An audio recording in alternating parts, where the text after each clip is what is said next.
दोस्तों, हमने अपनी 2 दिन पहले की एक वीडियो में आपको बताया था कि यूएनएससी में जिस तरह से भारत ने हल्ला बोला है और लगातार भारत ने मोर्चा खोला है, उससे यूएन के परमानेंट मेंबर्स की भी हालत खराब है, जिसके चलते जो चीन हमेशा भारत के लिए यूएन में रुकावट बना रहा, अचानक से वो भी अपना स्टांस बदलता हुआ दिखाई दे रहा है। इसके ऊपर हमने पहले बात की थी, लेकिन उस समय हमारे पास आर्टिकल वगैरह नहीं थे। आज मैं आपको आर्टिकल के साथ दिखाऊंगा कि आखिर चाइना ने यूएनएससी रिफॉर्म्स के ऊपर क्या बोला है, साथ ही भारत की परमानेंट सीट पर भी उसने क्या बोला है, ये भी हम जानेंगे। इसके अलावा चीन की वो मजबूरी जिसके कारण अब चीन अपना स्टांस भारत को लेकर बदलेगा, वो भी आपको बताएंगे। यानी कि यूएनएससी रिफॉर्म्स के ऊपर ये डिटेल वीडियो होने वाली है, इसीलिए वीडियो को अंत तक जरूर देखिएगा। तो चलिए शुरू करते हैं इस वीडियो को। और हाँ, अगर आप चैनल पर पहली बार आए हैं तो चैनल को सब्सक्राइब करके बेल नोटिफिकेशन अवश्य दबा ले, जिससे हमारी daily latest defence, world affairs और स्पेस से जुड़ी ऐसी वीडियो आप तक सबसे पहले पहुंच सके। सबसे पहले दोस्तों, आप अपने स्क्रीन पर एनबीटी यानी कि नव भारत टाइम्स के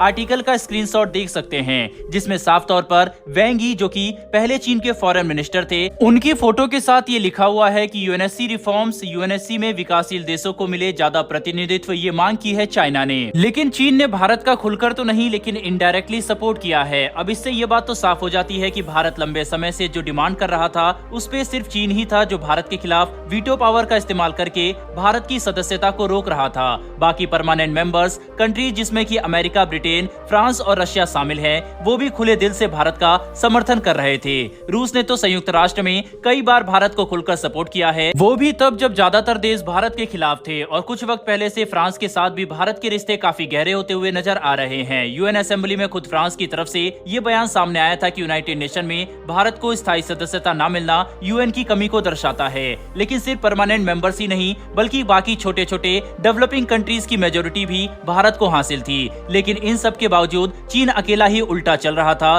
क्योंकि उसे डर था कि अगर एक बार भारत यूएन में परमानेंट मेंबर्स बन गया तो उसकी खटिया खड़ी होनी तय है। तो आखिर अचानक से अब ऐसा क्या हुआ कि यूएन रिप्रेजेंटेटिव रुचिरा काम्बोज और प्रतीक माथुर की डिमांड के आगे अचानक चीन कमजोर पड़ता हुआ दिखाई दे रहा है? तो ऐसा होना लाजमी था, क्योंकि भारत इस बार आर या पार की लड़ाई लड़ रहा है।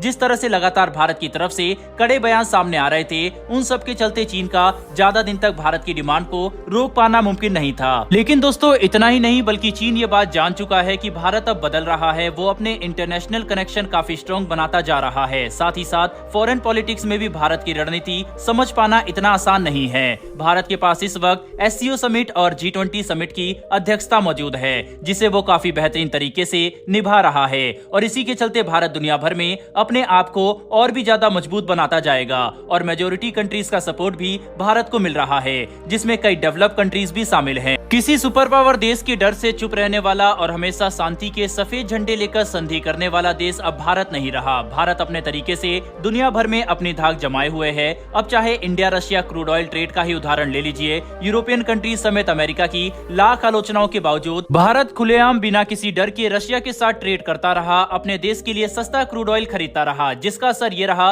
कि अब खुद यूरोप की मेजोरिटी कंट्रीज भारत को अपनी ढाल बनाकर रशिया से क्रूड ऑयल ले रहे हैं। ऐसे कई अनगिनत एग्जाम्पल हैं भारत के रुतबे को साबित करने के लिए। लेकिन फिलहाल वापस चाइना के ऊपर आते हैं। जब प्रतीक माथुर ने यूएनएससी में वीटो पावर के ऊपर कड़ा बयान देते हुए ये कहा कि वीटो पावर को जड़ से खत्म कर देना चाहिए, यानी कि वीटो ही खत्म कर देना चाहिए, तब मेजोरिटी कंट्रीज और साथ ही साथ यूएनएससी के हेड इस बात के फेवर में नजर आ रहे थे कि भारत ने वीटो के लिए जो कहा, खुद का फायदा नहीं बल्कि बाकी देशों के हक के लिए कहा है। इसीलिए रुचिरा काम्बोज का भी एक स्टेटमेंट यहाँ पर एक अहम भूमिका निभाता है। रुचिरा काम्बोज का कहना था कि यूएन सिर्फ कुछ देशों की मंजूरी और नामंजूरी के बलबूते पर 193 कंट्रीज का फैसला नहीं ले सकता। भारत के ऐसे ऐसे बयानों के बाद भी अगर यूएनएससी रिफॉर्म पर चीन अपनी चुप्पी साधे रहता तो एक बड़ी सुनामी आनी तय थी। और इस सुनामी की आहट शायद चीन के फॉर्मर फॉरेन मिनिस्टर को वक्त रहते सुनाई पड़ गई, और उन्होंने उसके बाद लगातार बड़े कदम उठाए। चीन की कम्युनिस्ट पार्टी सीपीसी की सेंट्रल कमेटी के फॉरेन अफेयर्स कमीशन डायरेक्टर वेंग यी ने शनिवार को बीजिंग में यूएनएससी सुधारों पर इंटर गवर्नमेंटल नेगोशिएशन IGN के को-चेयर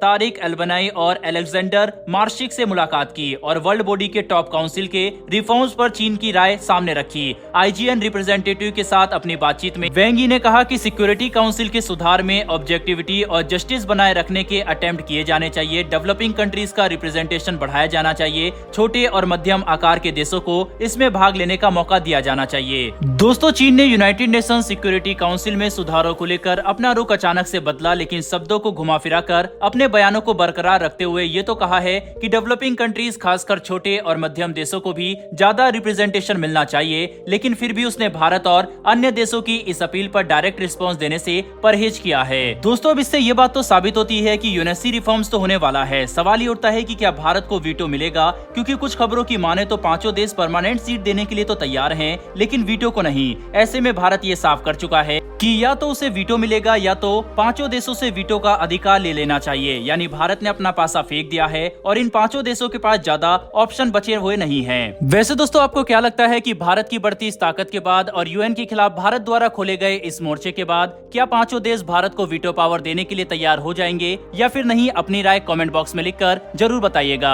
साथ ही हमारी आने वाली डेली ऐसी वीडियो के लिए चैनल को सब्सक्राइब कर बेल नोटिफिकेशन को अवश्य दबा लें। फिर मिलेंगे ऐसी एक नई वीडियो के साथ। धन्यवाद। जय हिंद।